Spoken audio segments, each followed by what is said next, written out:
Asalaamu calaykum waraxmatullaahi wabarakaatu. Saaxiibayaal door wanaagsan cid ay habeen u tahayna habeen wanaagsan. Mowduuceena maanta ku soo dhawow haddii aad kanaalka ku cusub tahay. Fadlan subscribe noo saar kuna soo biir kana mid noqo asxaabta ku xidhan channelka hoyga bulshada. Maanta waxaan idinla wadaagi doonaa mowduuc cajiib ah. Waa 10 talo oo waxtar u leh nolosheena, noloshaan arkayno. Waxay u baahan tahay dadaal iyo joodi aan gelino nafteena balse dardaaran saaxiib.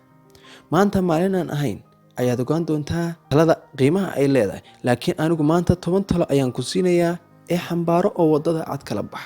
Waa muhiim inaad miisaan ka saarto wax kasta oo nolosheena ku soo biiraya ama ka baxaya si kale haddaynu u dhigno. Isticmaalayno ama samaynayno ku noqdo cabirkiisu meeqaamka uu diinta islaamka ka joogo sida ay aragto marna xadka diinta ay ku dhigtay habaal marin. Nolosha waa in ay noqoto qof keligii isbixin kara aan cidna daba fadhiisan arrimihiisa, danihiisa, baahiyihiisa, awoodiisa iyo wax kasta oo noloshiisa ku saabsan. Xaalka dadka kale ku nool yahay waa inaad qiimeysaa markasta markay kuu baahdaan aad halka taagan tahay aad isdhigto oo aad isla barbar dhigto qofkaas kuu baahday.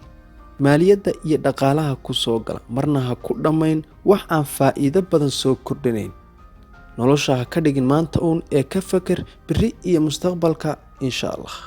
Qofna ha ku qiimeyn muuqaalkiisa, da'diisa, haybtiisa ama waxyaalo kale oo hooseeya, laakiin ku qiimee caqligiisa, cilmigiisa, kartidiisa iyo welibana garashadiisa.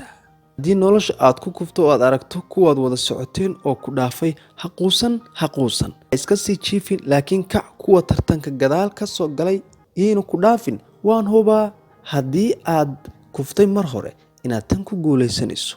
Haddii aad adigu naftaada ku kalsoonaan weydo ku jeclaan mayso, markasta isku hayso in aad adduunka ugu qurux badan, geesisan tahay, karti badan tahay ama ugu wanaagsan tahay.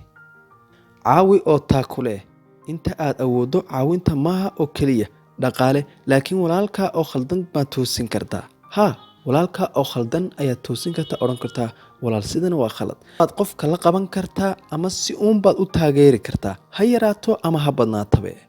Dadka cafisa ku dadaal, maxaa yeelay raalli aanshaha alle ayaa helaysaa. Ka fogowna waxyaabaha qalbiga dila ee xasadka, xiqdiga iyo yeesitaanka. Garowso in bin aadam kasta qaldamo. Imse jeer baad adigu gashaa. Maxaad jeclaan lahayd marka? In lagu cafiyo ayaad jeclaan lahayd.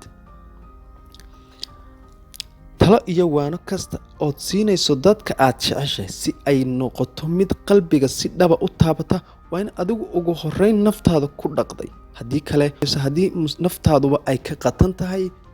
Haddaba saaxiibayaal, intaas ayaan ku soo gabagabaynayaa. Walba tala saarashada Ilaahay meesha ha ka saarin iyo xuskiisa iyo dikrigiisaba. Waa ku mahadsantahay mowduucan. Talooyinkan aan ku soo jeediyay ku dhaqan, balse saaxiib waxaan kala dardaarmayaa muuqaalka inaad sii gaarsiiso asxaabtaada kale si ay u daawadaan mowduucan 10 talo. Waad ku mahadsantahay daawashada muuqaalkan. Fadlan noo sii share garee. Mahadsanid. Fi amaanillah.